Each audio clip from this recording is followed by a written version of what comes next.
are still working on the day 2 and day 3 notes. Guys, to tell you the truth, it's actually going to take us into day 4. Just with time-wise, I don't think I'm going to be able to get to the transformations today. Just trying to get you guys to understand the basic shape of a log graph and how you can easily construct one without a graphing calculator. All right, so we're probably not even going to finish these today, but I am going to pick up where we left off, and that would be, I think, example number 2, the graph of this log. I guess I didn't give you numbers. All right, so guys, we're going to graph the log, y equals log base 1/2 of x. Yesterday we saw logarithmic growth. When the base of your logarithm is a number bigger than 1, just like an exponential's base, it's going to show growth. But remember, think opposites with their graph. The exponential had a HA, right? The log had a VA. The exponential growth was fast. Log growth is slow. For cooperation, the drill is closed at this time. Okay. The exponential function had a y-intercept. The log graph has an x-intercept. So everything kind of gets flip-flopped between the graph of an exponential and the graph of a log, all right? So if the base of your logarithm is a fraction between 0 and 1, that should be log decay, just like that exponential decay, all right? That's the only thing that doesn't change. It's still going to show decay. All right, mine is really, really small. I'm going to bring up a different graph just to make mine a little bit easier to go off of, so I'm not cramming it, and hopefully you guys can read it better.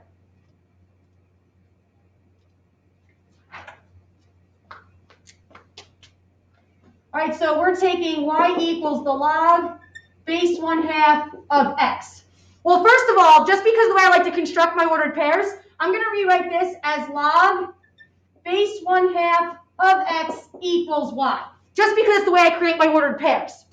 And again, this is just an easy way to whip up some points on a very, very simple logarithmic graph, all right? So the first thing I want you guys to remember is that when you're working with a log, you're plugging a number in for x that is the answer, and then whatever comes out of a log is the exponent. That's the way a log graph works.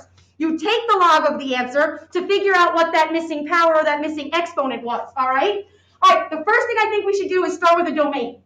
Who are you taking the log of, and what would you be allowed to plug in for x? So the domain here would be x is greater than 0, right? I'm taking the log of x.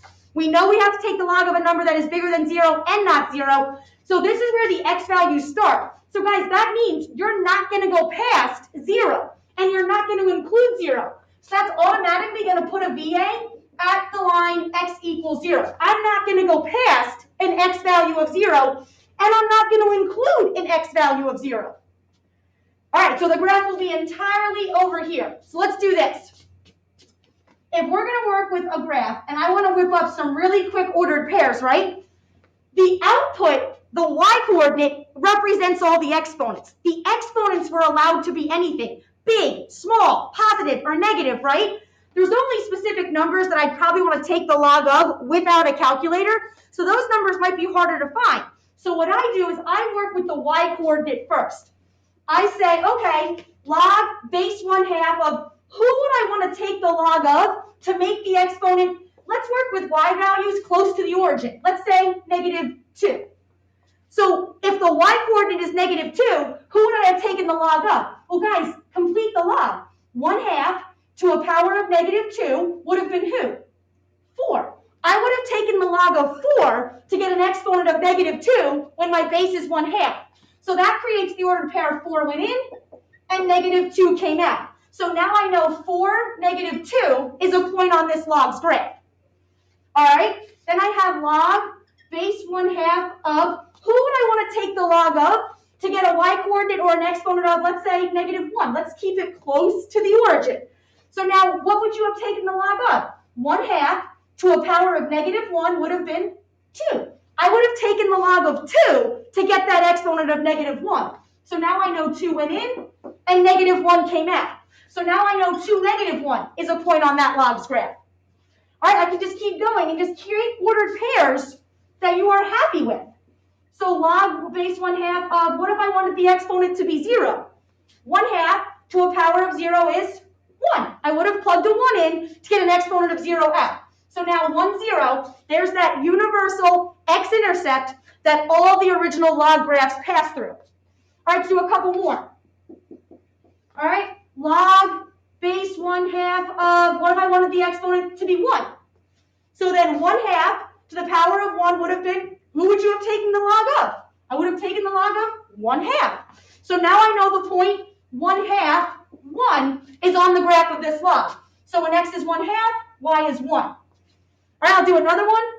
Log base 1/2 of, what if I wanted the exponent to be 2? Who would I have taken the log of? 1/2 to the power of 2 would have been 1/4. So now I know when x is 1/4, y is 2. And you can start to see that logarithmic decay. As x gets bigger and bigger and bigger, y is slowly but surely getting smaller and smaller and smaller.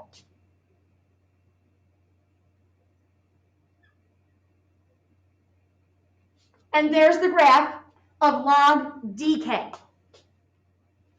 Can I get a thumbs up? Everybody's okay with that? All right. So now let's just fill in the information. I guess I can go back to the notes now. Hopefully this will be readable. Let me see what this is going to look like.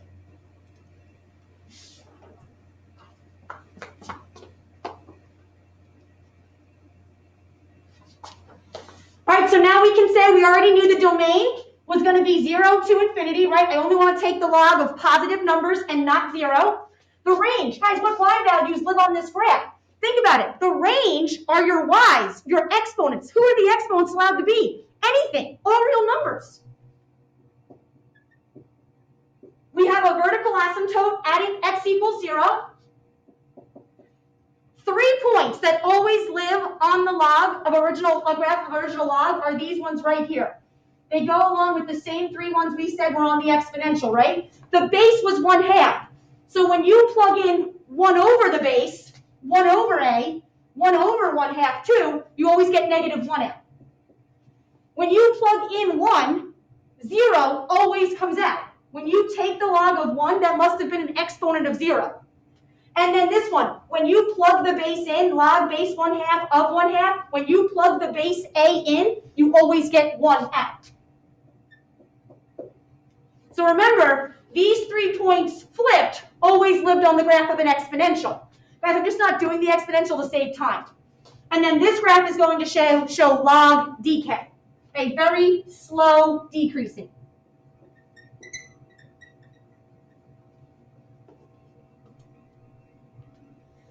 Everybody good? Okay, well then all I want to do now is, now that you know the 2 basic shapes of a log, right? We have log growth doing this, a very slow growth, and now we have log decay doing that, a very slow decreasing. The only other 2 graphs I want you to be really familiar with is the natural logs graph and the common logs graph, okay? So let me show you those 2, and then I'm going to stop. I'm going to stop after those 2 graphs. The homework tonight is 2 questions. It might take you 5 minutes, and then tomorrow we'll get into all the transformations, hopefully after you feel pretty comfortable with the graph of a log, okay?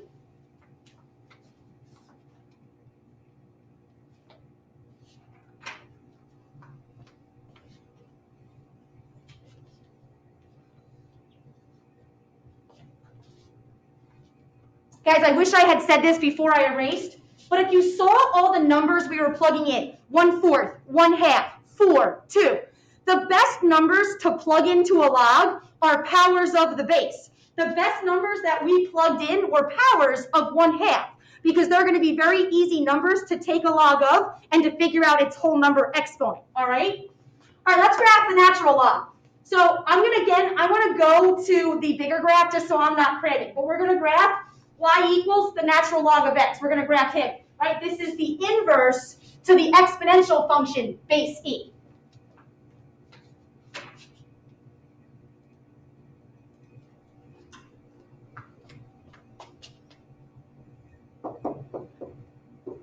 Right? So guys, remember, the exponential function base e is a number bigger than 1. So his graph showed that exponential growth. So when you take his graph and you reflect it over that line y equals x and create its inverse, you should be getting a graph that looks like this. So the natural logs graph should look like this and show that logarithmic growth. All right, here we go. the base of a natural logarithm is assumed to be base e. I am extremely OCD. I like to see my bases. So I always write the base even though it's assumed. I want to see who that base is. All right, let me rewrite this. So the natural log base e of x equals y. So you're going to plug in an answer and get an exponent out. So again, I'm going to control the exponents to see who I would have plugged in. So the natural log, first of all, let's do the domain. If you're taking the log of x, x has to be greater than 0. So again, it's going to start with that vertical asymptote right at x is 0. I'm not going to be plugging x values over here in, and I'm not going to be plugging x value of 0 in. All of my x values will be right there. All right, here we go. The natural log, base e of who? Let's say I wanted my exponent to be -2. Who would I have taken the natural log of to get an exponent of -2? Right? I'm just picking exponents close to the origin. Well, guys, e to the -2 would have been 1 over e squared, right? E to the -2, which is a very small decimal. It's about 0.135. So when 0.135 went in, -2 came out. 0.135, -2. There's a point on its graph. Natural log base e of who would I have taken the log of to get an exponent of -1? E to the -1 would have been e to the -1, which is 1 over e. And 1 over e is another small decimal. It's about 0.736. So when 0.736 went in, -1 came out. All right? The natural log base e of what if I want my exponent to be 0? E to the power of 0, who would I have taken the log of? E to the power of 0 is 1. I would have taken the log of 1. So there's my guaranteed x-intercept on the original log graph. All right? The natural log base e of what if I wanted the exponent to be 1? Who would I have taken the log of? E to the power of 1 is e. So e went in and 1 came out. Remember, e is about 2.718. So 2.718 and 1 comes out. I'll do one more. The natural log base e of what I want my exponent to be 2. Who would I have taken the log of?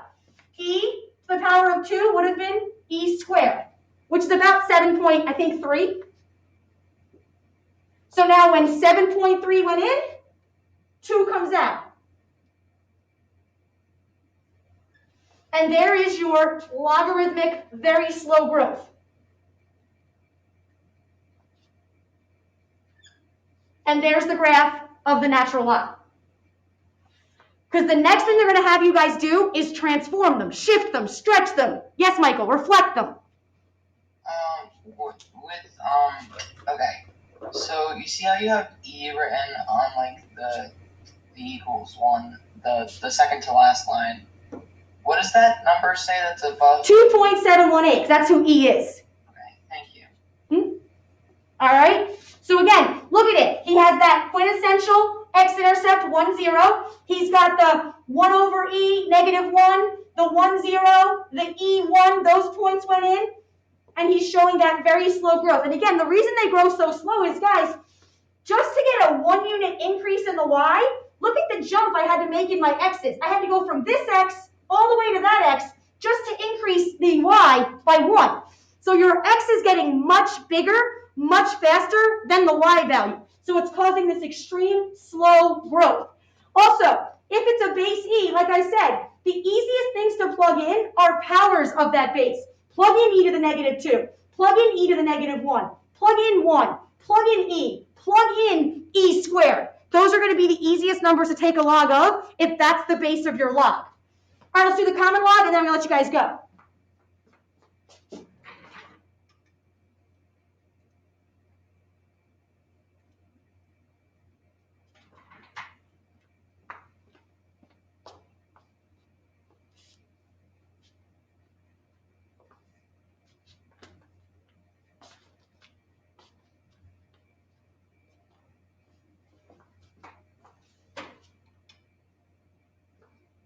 All right, so guys, now we're going to take the exponential function y equals 10 to the x, create his inverse, and graph that log. So let's graph the common log. I'm just going to go back to that bigger graph, but we're going to graph y equals log x.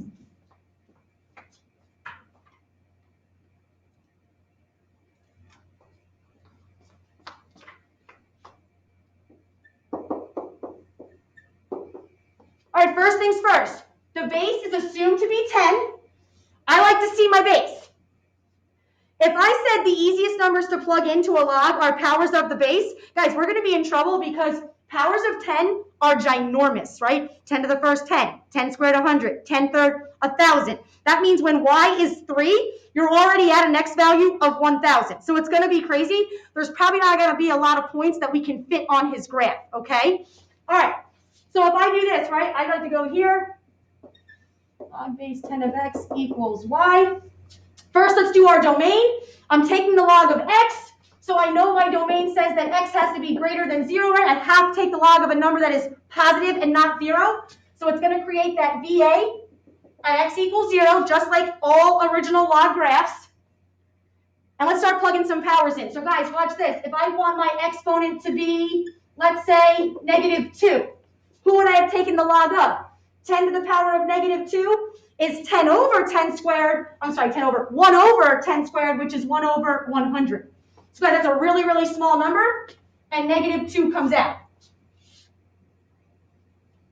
All right, log base 10 of who? If I want my exponent to be -1, 10 to the -1 is 1 over 10, which is, again, another small number, and -1 comes out. Log base 10 of, what if I want my exponent to be 0? Who would I have taken the log of? 10 to the power of 0 is 1. So the log of 1 is 0.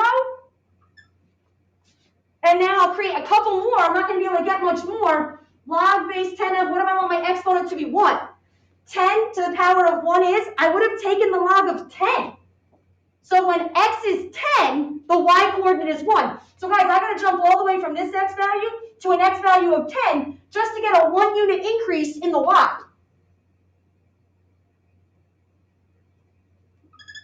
All right? But the next one, look at the next one. If I plug the next one in, log base 10 of, let's say I want my exponent to be 2. Who would you have taken the log of? 10 squared? Guys, you would have taken the log of 100.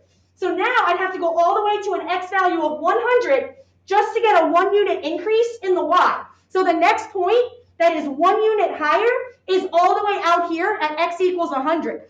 So if you notice, the spaces in between your x's are getting 10 times as big for each 1 unit increase. That's why log growth is so small, or so slow, I should say.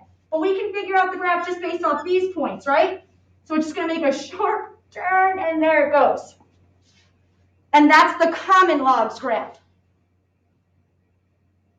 And that's good to go. All right, everybody okay at home? All right, so now what's going to happen is the next thing I'm going to want you to do is take all of these original graphs and transform them. So the easier you can come up with the original graph, the easier it will be to transform them. So let me just fill in that property box for you at the bottom of your notes.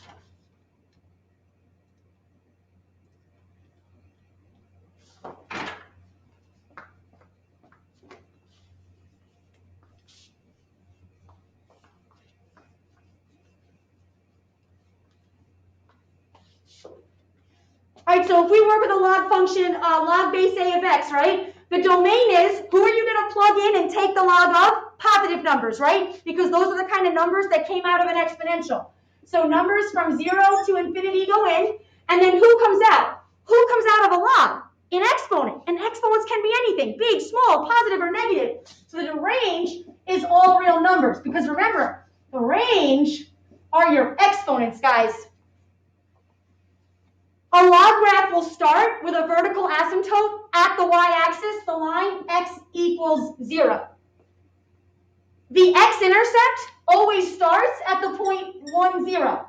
You take the log base a of 1, you're always going to get an exponent of 0, because any base raised to a power of 0 gets you 1. All right, there is no y-intercept, right? We have a VA right on the y-axis. So logs start with no y-intercept.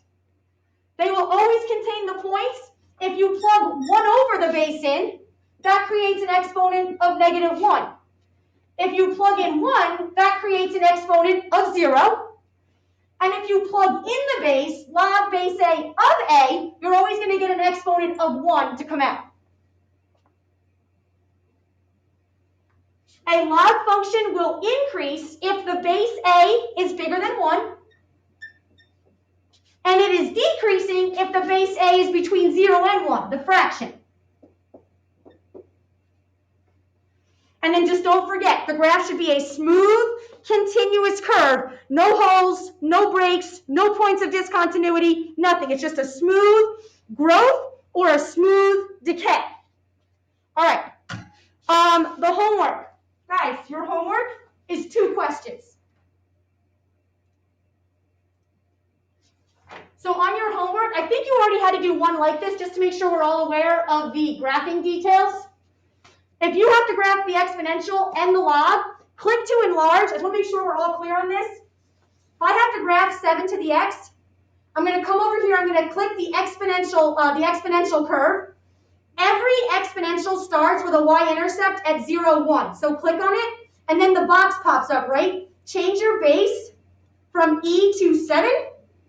And now there were no transformations, so I shouldn't touch any of the transformations. Hit save, and now you want to click it again to graph the log. So now if you graph the log, click the logarithmic curve. All logs start with a point at 1, 0. Change the base to base 7. There's no transformation. Hit save, and now you have the exponential and the log, base 7. Hit check answer, and you're good to go. Is that okay? Just in case. I don't know how good you guys are with the functions on the graphing tool. Just to make sure, this should be very, very basic. This is the only time I hate online homework, because you physically aren't creating these graphs yourself. But that's just the way it is right now. All right, so guys, you have 2 of them for homework, nice and easy. And then tomorrow we'll get into all the transformations, okay? If you have any questions, you can stay. I just want to double check the attendance.